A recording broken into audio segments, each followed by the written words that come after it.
Hello everyone, today I am going to discuss with you a theory, the theory of tablets. When Apple launched the tablet, there was no need for it, there was no market research. But since Apple launched, everybody lapped into it, and till today we ask ourselves a question, do we need it? I mean, is there a reason for that? Because smartphones can do half the job and the laptops and the machines do heavy computing. So where is the need for this? This is trying to squeeze and make itself omnipresent, make itself needed. And is it successful? Not really, but more and more manufacturers are getting up and giving us devices which are close towards that. There's a lot of interesting things what makes a good tablet going for you. You don't have to travel heavy, you can do one machine, you can watch a movie, you can be easy, and it's very easy on the fly. Now on that note, let's go to the chapter 2 of this theory, which is the OnePlus Pad 2. Let's begin. Okay, what's on buffet is a Samsung S9, we have the Redmi Pad Pro, we have the OnePlus Pad 1, OnePlus another one, and finally the OnePlus Pad 2. It is what we have in offer. There are many other tablets, and we also have this, the Legion for gaming. But today it's all about the OnePlus Pad 2, so let's begin with that.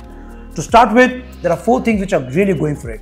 It has 6 speakers. The earlier Pad 1 has 4 speakers, which makes it very brilliant sound. Number 2, display.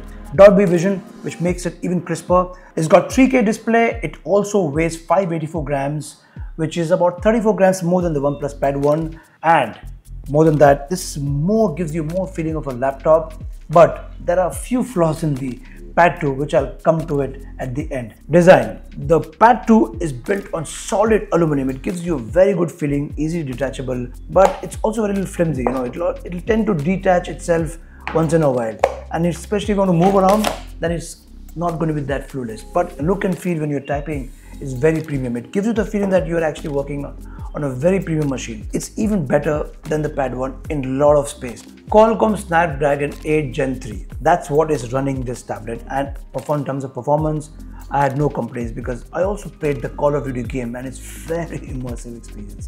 Even when you're doing normal cores, it's a flagship processor, the what runs your Samsung Galaxy Z Fold 6, etc. So you expect that kind of experience.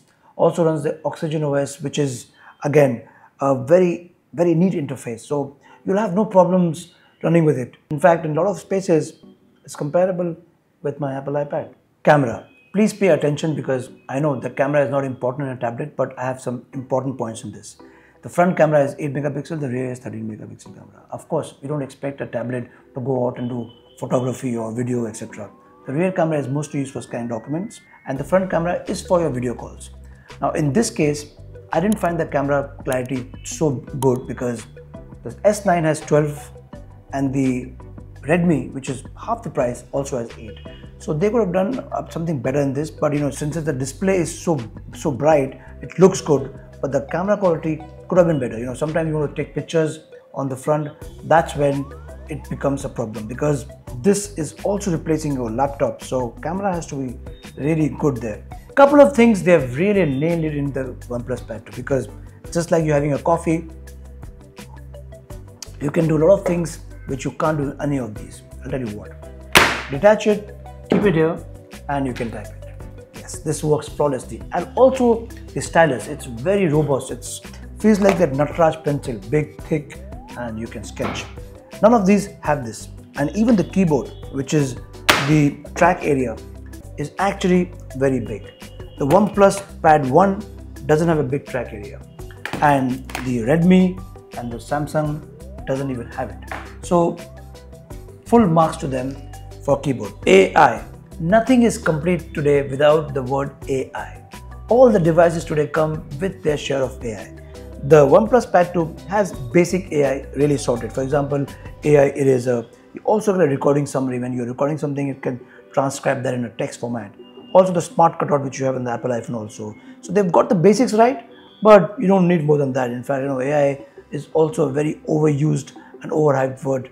You don't need that too much in practicality. You have to also use your brains and not use the ChatGPT all the time. Correct. Is OnePlus Pad 2 the best tablet? No. Is it a good tablet? Yes. Is it the only one? No. Is it the one that I should go for? You can. But it has everything going for it, but a few things not going for it also. For example, you can't really keep it in your thighs. That's a big drawback for me. You can't really use that in a flight in a very easy way, especially when you type. If you want to watch a movie, perfect. But when you want to keep it in your chest and type something, it will not work very well. The Apple and others have very solid base, which makes it easy. But the typing interface in this OnePlus Pad 2 is very good. So there's a lot of things going for it, a few things not going for it. One size never fits all. So that's my take in this. For a price of 43,000, plus this keyboard should cost around 10-15,000, maybe somewhere about that. The price not announced when we're filming this. This would put you back by 60,000. Now at that price point, pay some more, you can get an S9 Plus with a good keyboard. You have good deals going on an S8 Plus, which has got everything which it has got, and it does everything job very well, and that's also a good deal, Samsung. Then if you want something less, you pay half the price and you get a Redmi Go, which pretty much does half, 98%, 90% of what the OnePlus Pad 2 offers. Then you also have the Pad 1, which is going to have a good deal right now. You can pick this up. There's not much changes. The screen size has not really changed, and I still prefer the layouting of the keyboard, but the typing is more fun there. So it's not a clear answer. You have to really experience to know what is good. But if I have to summarize, if I have a chunk of 50-60 grams and if I'm not in the Apple ecosystem, then the OnePlus Pad 2 can be considered. Drop in the comments what you think, and I'll see you in the next one.